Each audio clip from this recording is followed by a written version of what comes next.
Hey guys, Tyler Silva here. Just wanted to make another quick video and share some information you might find useful. What I want to cover right now is roles of insurance. Right? So some of the roles are, we have the insurer, also known as the insurance company. Another one is you start off with the applicant. This is the person who is applying for the life insurance. They will eventually become the insured, also known as the policy owner or the policy holder. All the same names. Moving on. If you are dealing with a two-party contract, the insured and the life insured are the same person.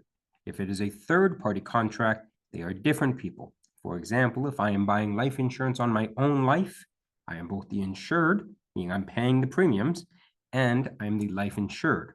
Okay? Add that as a little note there as well. They're the one that are paying for the policy.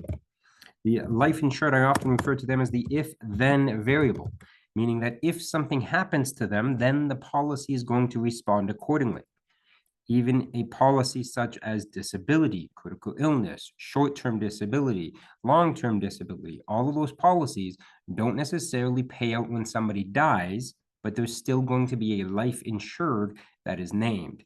If the life insured becomes disabled with a disability policy, then the policy is going to pay out. Who are they going to pay out? The beneficiary, right? The beneficiary, they can be the same person. For example, with the disability policy, if you own the policy yourself, you're insuring your own life, you would also be the one who would want that income replacement money. So you are the insured, the life insured, and the beneficiary. If I was insuring my spouse, right? Third party contract, I am the insured, my spouse would be the life insured. I'd probably name myself as the beneficiary. You could also have somebody else. You could have all three of these be a different person. The beneficiary is not part of the contract, even though they are named in the contract. You do not need someone's permission to name them as the beneficiary. That said, they have the right to deny money from a life insurance policy. I don't know if anybody would, but maybe they really hated the person who's leaving them the money. They have the option to, but it's free money. It's up to you. Okay? So let's talk about plan Bs, right? So ideally, if we're talking life insurance here, the life insured dies first, the beneficiary gets the money, the insured stops paying the premiums.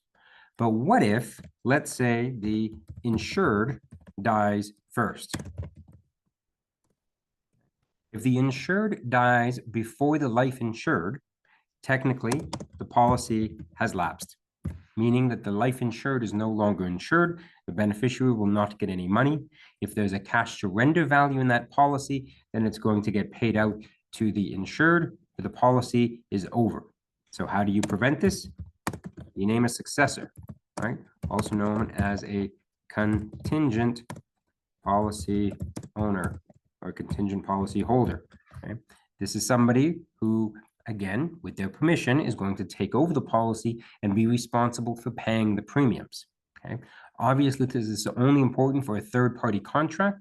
If it's a two-party contract, if you are both the insured and the life insured, dying as the life insured takes precedent. That's going to happen first. So it means that the policy is going to pay out as you were hoping, and the money is going to go to the beneficiary. If the beneficiary, make sure I spell it the same as the above, beneficiary dies first, right? Well, then the money is not going to be going to the beneficiary. It's going to be going to the estate of the insured, right? And again, depending on where in the textbook you read it, I believe it says estate of the insured. More correct, I believe it is the estate of the life insured, because they're the ones who is actually dead. The insured, if it's a third-party contract, would be alive. Just pointing out that little discrepancy. So with the beneficiary gone, the money is going to go to the estate. Sadly, that's going to expose that to that money to the three vultures. If you've seen my other videos or illustrations, talking about the probate fees, talking about taxes, and talking about the creditors. They're going to take what they want from it, and then the rest is then going to go to your will and be bequeathed to those loved ones going through the will. The will, remember, going through the estate is also very slow, and it's also a public record. So ideally, how do you prevent this? There's a plan B for this. You name a contingent beneficiary, right? Or you can also name more than one beneficiary. For example, you could name 50% to go to your mom and 50% to go to your dad. Fairly simple. If one of them has passed before that, that other 50% would go just be divided up between the surviving beneficiaries, right? Or you could have 100% go to my mom. If my mom is dead, then 100% would go to my dad. That's the backup there. The other plan B to talk about here is the insurer. What if the insurer goes bankrupt? This could be a problem. The good news is there's a backup plan in place. You don't have to do anything about it. This is through Assuris, right? Assuris covers up to a certain dollar amount, right? After that, they cover 90%. So if you have a really big party, really big policy, they're only going to cover 90% of the face value. So those are your plan Bs. Those are the roles of insurance. Hopefully that all makes sense. And I will see you guys on the next video. Thank you.